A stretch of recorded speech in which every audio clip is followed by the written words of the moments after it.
along very well. North Korea, Kim Jong-un, I got along very well with him. The press hated when I said that. How could you get along with him? Well, 안녕하세요. 대한TV입니다. 미국 대통령 선거가 코앞으로 다가오면서 재선을 노리는 도널드 트럼프 전 미국 대통령이 또다시 주한미군 철수를 거론하고 있는데요. 얼마 전에 있었던 후보 수락 연설에서는 김정은과 나는 친구다. 나는 김정은을 피할 이유가 없다라고 발언하며 한국에게 무언의 압박을 전했죠. 카멀라 해리스가 바이든의 바톤을 이어받아 대선 후보가 새롭게 바뀐 상황에서 벌써부터 결과를 단정짓기에는 어렵겠지만 여전히 트럼프의 지지가 우세하기 때문에 우리나라도 이에 대한 대비를 해야 할 텐데요. 국내 일각에서는 주한미군 철수를 협상 카드로 오히려 핵 무장을 허가받자는 이야기가 나오고 있습니다. 이게 대체 무슨 상황인지 좀 더 자세히 알아볼까요? 트럼프 전 대통령이 집권 중에도 이미 한번 사용한 적이 있었던 주한미군 철수 주장을 다시 꺼내기 시작한 것은 코앞으로 다가온 대선을 대비한 지지율 확보를 위한 카드로 분석이 되고 있는데요.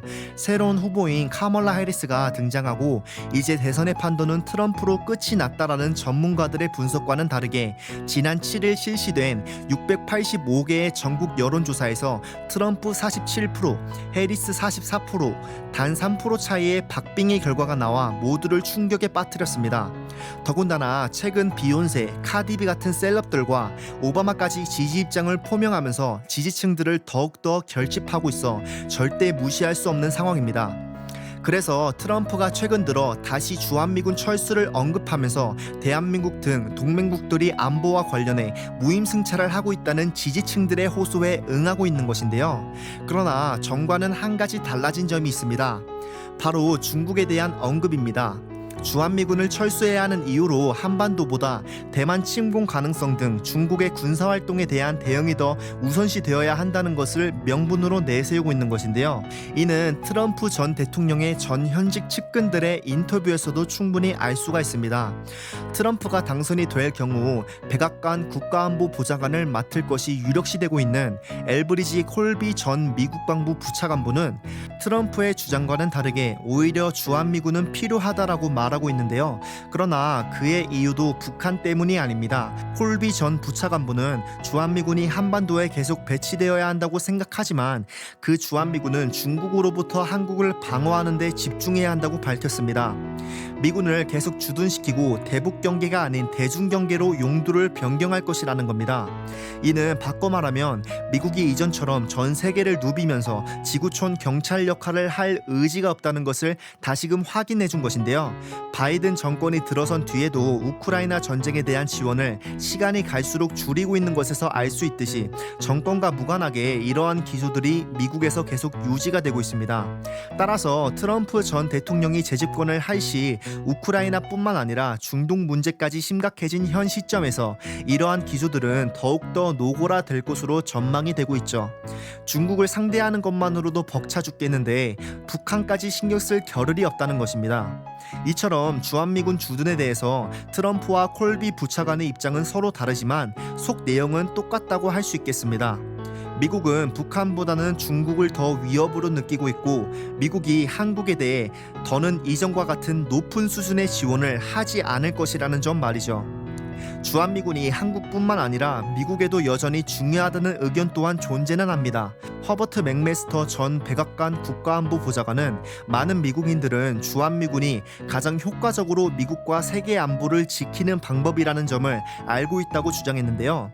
미군이 괜히 철수를 했다가 유사시 재배치를 하려면 또 막대한 초기 희생을 감수해야 하므로 차라리 철수하지 않는 것이 더 합리적이고 저렴한 방식이라고 강조하여 말했죠.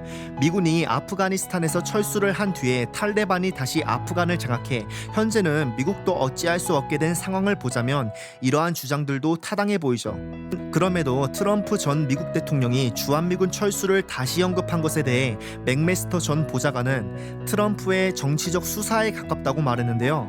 연설에서 현재 주한미군의 규모는 2만 8천 명 정도인데 4만 명의 주한미군이 있다고 잘못 언급을 하는 등 트럼프가 진지하게 이 문제를 검토한 것인지 의심스러운 부분들이 있기는 합니다.